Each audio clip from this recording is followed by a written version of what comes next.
The ancient computer that simply shouldn't exist. All right. A merchant ship is on its way to Rome.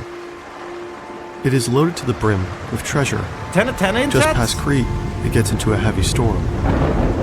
A giga-red 10 The of 10. 300 tons of cargo make it very heavy, possibly too heavy.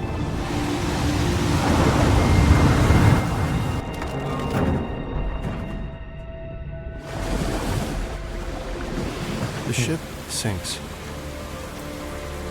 No. With no survivors. What were they sinking? History became legend. Legend became myth. And for over 2,000 years, the ship passed out of all knowledge.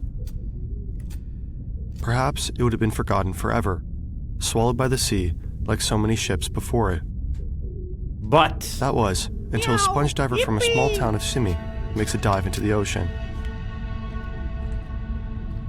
On the sea floor, he discovers a bronze hand sticking out of the mud, heavily corroded, but still recognizable. He reports his findings to his captain. With the help of the Greek government, the crew recovers what must have been a shipwreck. Ancient bronze and marble statues, fragmented pots and vases. It's the largest collection of Greek artifacts ever found. cool. They take everything to Athens. Museum staff are piecing together the artifacts. Meanwhile, this corroded lump of bronze still sits there, unnoticed. Over the course of the next few months, it dries up and cracks open. The shattered rock reveals something very strange. A large wheel, engraved letters, and a number of smaller gears. It looks like an ancient machine. A sophisticated device that simply should not exist, with a mechanism over 1,000 years ahead of its time. For over a century, archaeologists, engineers, and physicists from all over the world will try to solve the riddle of the world's first computer. Aliens? It's gotta be aliens. This video is largely based on the fantastic book Decoding the Heavens by Joe Marchant. Link in the description. Greek archaeologist Valerios Stais is the first person to examine the strange objects. The many traces of gears lead him to believe that this must be some kind of ancient clock. But mechanical clocks were not invented until the Renaissance, 1,400 years later, and while there are mentions of toothed wheels, no gears from antiquity has ever been found before, at least until now. Stais soon realizes that he needs the expertise of others. He invites John Savorinos and Adolf Wilhelm, both experts in ancient text. They decipher the scribblings as ancient Greek letters. Another scientist named Pericles Rhodiatus studies the inscriptions and suggests that they must be operating instructions. This word in particular stands out to him. It's an old and unusual word for the zodiac scale, a scale dividing the year in 12 zodiac constellations. So it's a calendar. Rhodiatus and Savorinos conclude that the device must be an astrolabe, an ancient calculator to measure the position of stars and planets. But traditionally, astrolabes don't need gears. Maybe this strange astrolabe was somehow able to determine the position of stars mechanically. No way.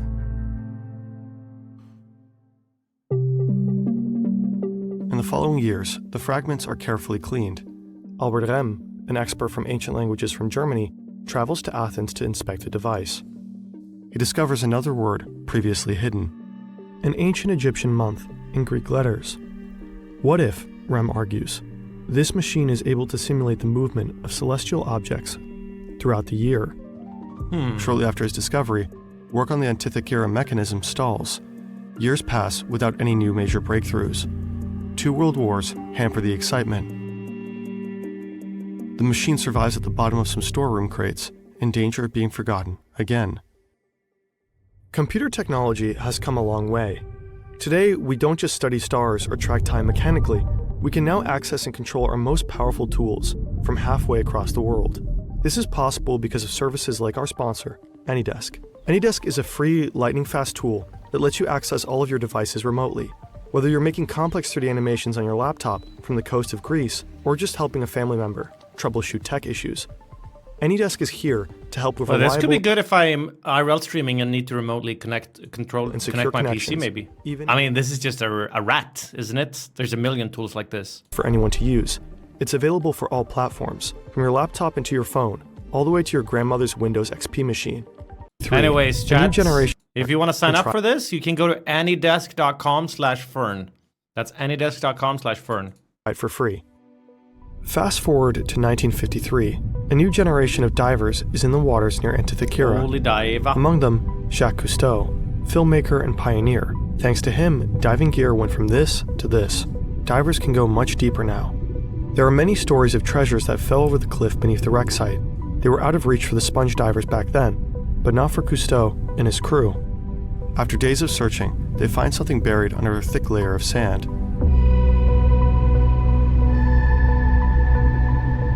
The sunken ship's hull, Cthulhu. almost perfectly preserved. Yo, music. But the crew does not have the necessary equipment to unearth it. They return 2 decades later with better gear and a camera. Yes, that's Subnautica too. The crew finds more treasure, but no new parts from the mechanism. Luckily, science itself is developing rapidly. Derek Price, a historian from the UK, uses newly developed X-ray technology to scan the existing fragments. He finds more gears and is able to build the first model of the Antikythera mechanism. He calls it a calendar computer. But his model isn't very accurate. For it to work, Price had to change the number of teeth on the gears, despite his X-ray images showing otherwise. The researchers Michael Wright and Alan Bromley see that Price clearly made some mistakes, so they decide to solve the mechanism themselves. The two fly to Athens. Chats, what are you guys staring at over here? Okay, guys, focus up. There's gonna be a test at the end. For a month, they re-examine, measure, and photograph the 82 remaining pieces of the device. But after 2,000 years, and likely passing through as many hands, the inevitable happens. Maybe an X-ray was the right call, after all.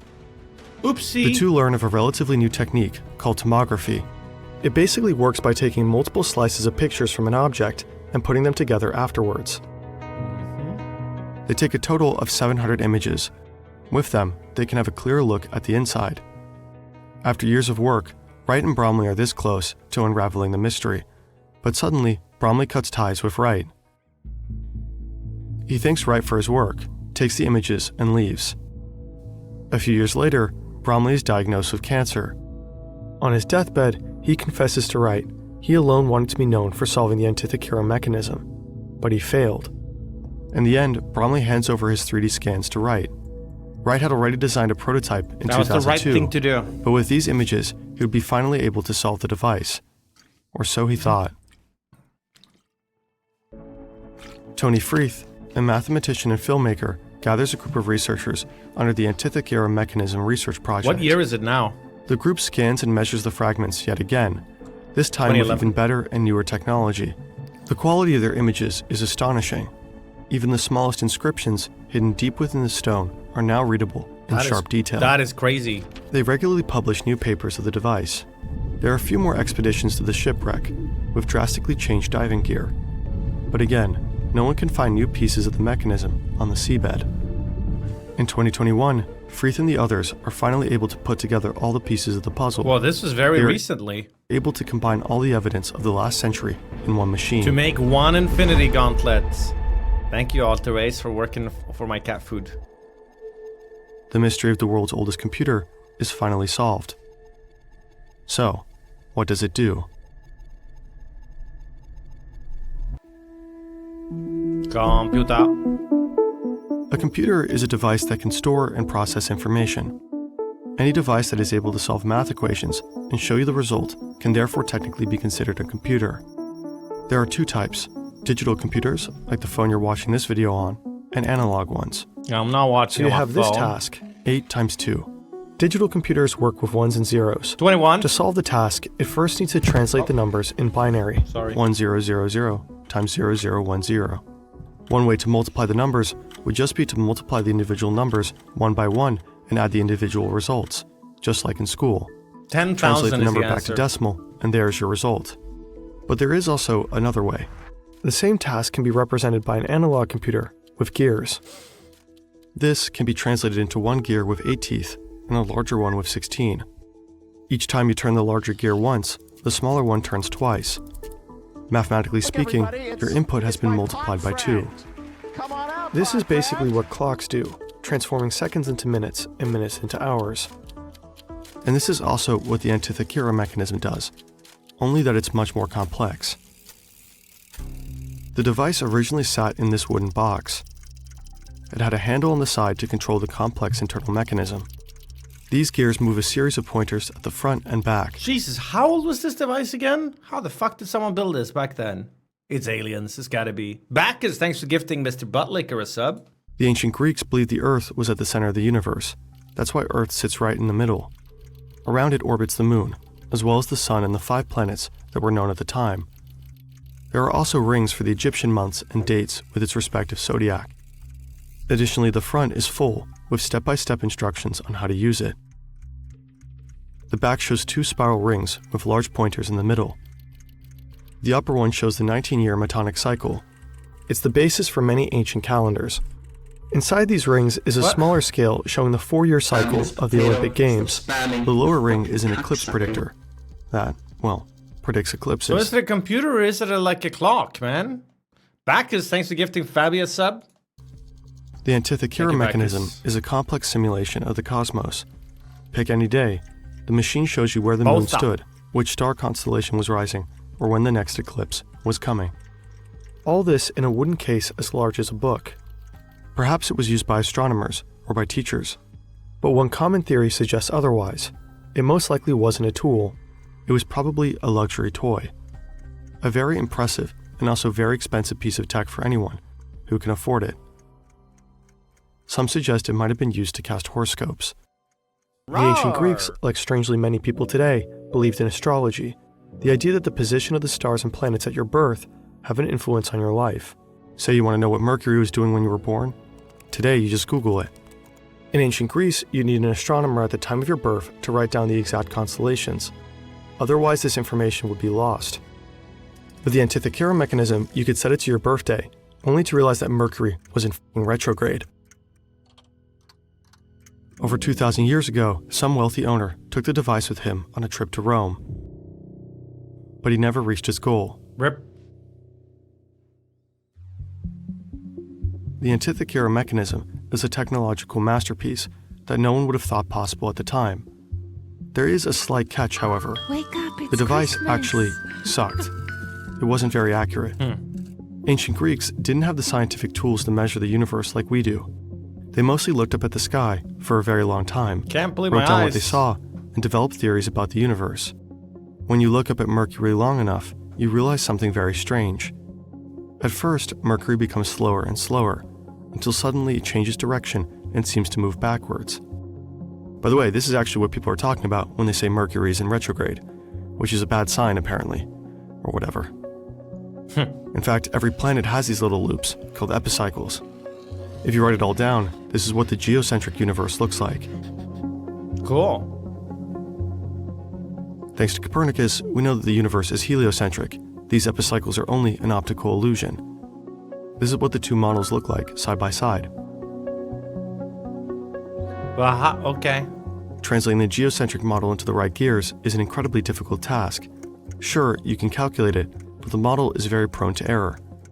Every gear needs to accurately simulate the different speeds of the planets during these epicycles, and even the apparent retrograde motion. Yeah, I smell you. This is why the inside of the Antikythera mechanism is so mind-bogglingly complex. Right, don't forget the Building a Z-axis, machine like good this point. without modern technology also adds mechanical errors. Ultimately, the Antikythera mechanism is off by about one whole zodiac. Considering the age of the machine, that is, of course, still incredibly impressive. Anonymous gifted Force in a sub. Thanks, man. What zodiac sign am I? Aquarius.